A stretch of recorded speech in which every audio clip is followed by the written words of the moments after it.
안녕하십니까.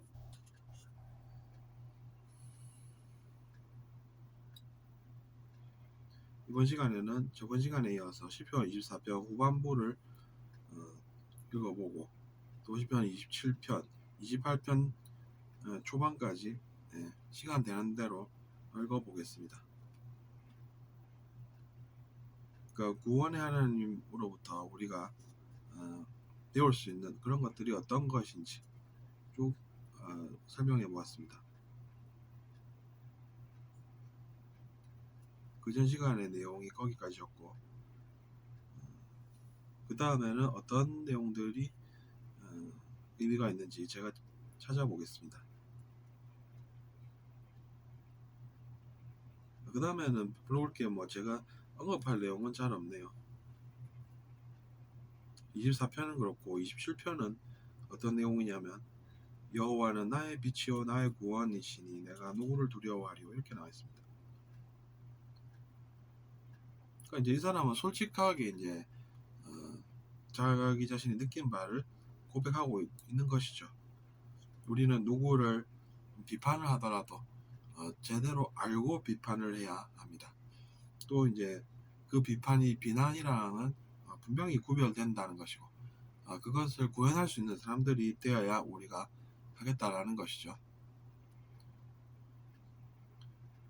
건설을 하는 데 있어서 하자가 있다라고 하면 그것을 지적하는 것이 옳은 것이니 그것으로 비판을 하고, 다만 그것으로 우리가 쓸모없는, 즉 소모적인 논쟁으로 서로 비난하면서 에너지 낭비, 에너지 오용을 할 필요도 없다는 점에서 비난은 또 옳지 않다는 그런 생각을 해보게 됩니다. 그 점을 잘 참고하셔서 행동하는 데 있어서 참고하시면 좋겠습니다. 여호와는 나의 빛이오라고 하는 것은 이제 우리가 어둠 속을 사는 그런 사람들이고, 그러니까 빛이 필요하다는 것입니다, 한마디로. 근데 이제 그것을 미리 다 또 다른 그 전에 있던 그 빛으로 구원받은 사람은 또 다른 사람들을 구원할 수 있지 않겠습니까? 그러니까 우리 차례가 온 것이죠. 우리도 이제 두려움이라는 그 어둠 속에 사는 삶에서 빛으로 그 두려움, 즉 어둠에서 벗어나는 법을 배워서 우리도 누군가에게 빛이 되어야 되겠다, 이렇게 생각하면 건전할 것 같습니다. 나의 구원이시니, 당연히 구원이시죠. 그분 생각하면 나의 구원이신, 이런 생각부터 든다라는 그런 뜻으로 저는 이 내용을 해석을 한답니다. 그러니까 내가 누구를 두려워하리요, 이렇게 얘기하는 것입니다. 내 생명의 능력이시니 내가 또 누구를 두려워하리요, 이렇게 얘기하고, 악인들이 내 살을 먹으려고 내게 왔다, 이렇게 얘기하고 있지 않습니까? 왜냐하면 악인들이라고 하면 욕심으로 악을 행하는 그런 사람들이 되겠습니다. 그래서 그 사람들은 욕심으로 살기 때문에 악을 악으로 알지 못하고 그 욕심을 채우려는 그 마음이 가득하다라는 것이죠. 그러니까 당연히 이제 내가 한 마리 양으로 보이니까 내 살을 먹으려고 온 그런 존재들이 논리적으로 타당하다는 이야기입니다.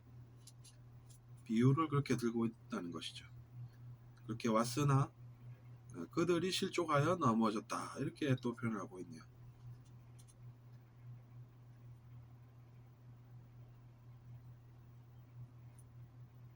그것은 이제 우리가 왜 그들이 실족하여 넘어지는지 이런 것을 또 생각해 볼 수가 있습니다. 악을 악으로 행하지 알지 못하고 사는 사람들이라도 언젠가는 그 악이라는 것을 알게 되는 것이 인생이다, 이렇게 생각하면 될 것 같습니다. 그러면 어떻게 하면 그들이 그 악한 행동으로 알게 될까요? 그들이 실족하여 넘어지지 않으면 그것을 깨달을 수가 있겠습니까? 그렇지 않다는 것이죠. 그러니까 그 악을 악으로 아는 과정에 실족하여 넘어지는 것이 필수적인 과정으로서 반드시 필요하다라는 것이죠. 그러니까 당연히 실족하여 넘어지는 것입니다. 그러면서 배워나가는 것이죠. 그들도. 그래서 결국에는 그것은 악한 행동이어서 나에게도 좋을 것이었구나, 이렇게 생각하게 된다는 것이죠.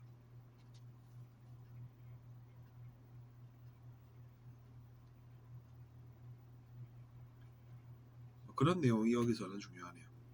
그 다음은 군대, 전쟁, 이런 내용들이 나옵니다. 군대가 나를 대적하여 칠지라도 내 마음 두렵지 아니하며, 이런 내용이 반복되고 있죠.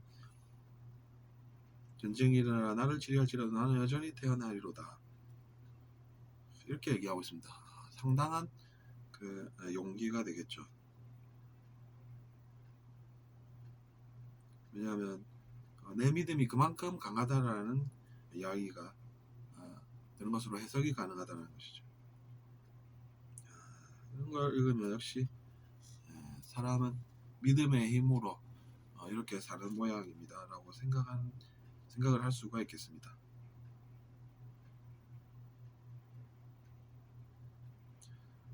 하지만 또 그 다음에 이런 내용이 나왔네요. 내가 여호와의 집에 살면서 그의 아름다움을 바라보고 그의 성전에서 사모하는 그런 것이 바라는 한 가지 일이다, 이렇게 이야기하고 있습니다. 시편 24편에서도 그런 내용이 있었나요? 아무튼 그것은 우리가 신과 함께 거주하게 되는 그날을 지금 묘사를 또 하고 있는 듯합니다. 우리는 지상에서 지금은 마음을 순수하게 해가면서 이렇게 살고 있지만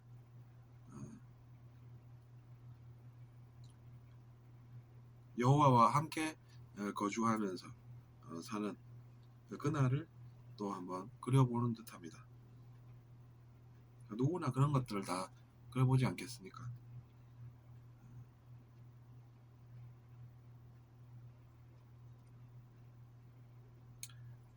어쨌든 그래서 그 다음 내용으로 또 이어가겠습니다. 여호와께서 한날에 나를 그의 조막 속에 지키시고 나를 그의 장막에 숨기시며 높은 바위 위에 두신다 라고 이야기하고 있습니다. 높은 바위 위에 올려두면 아래에서 다른 사람들이 무언가를 해도 잘 모르지 않겠습니까? 이제 보호해 주신다라는 것이죠.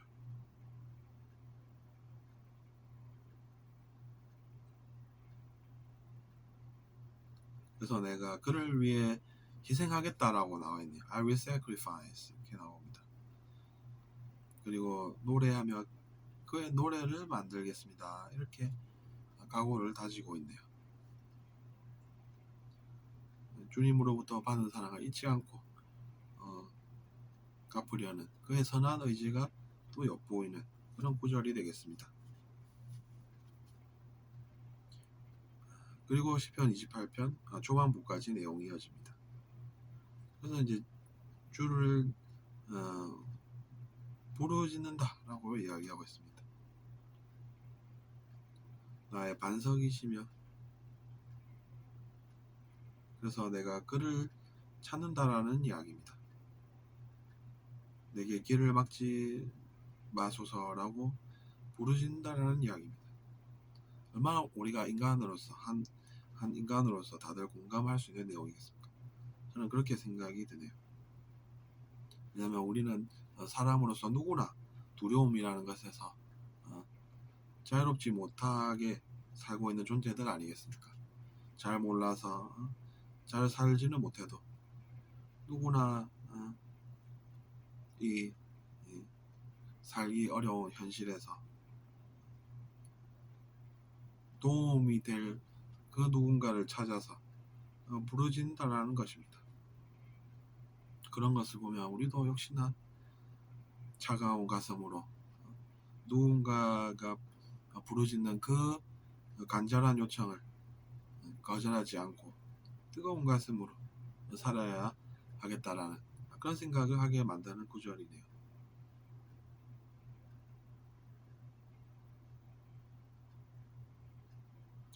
우리가 두려움 많은 인간이라는 존재로 이 지구라는 환경에 내려와서 살고 있지만 언젠가는 또 우리가 노력의 결과로 여호와 즉 하느님의 그 거처로 가서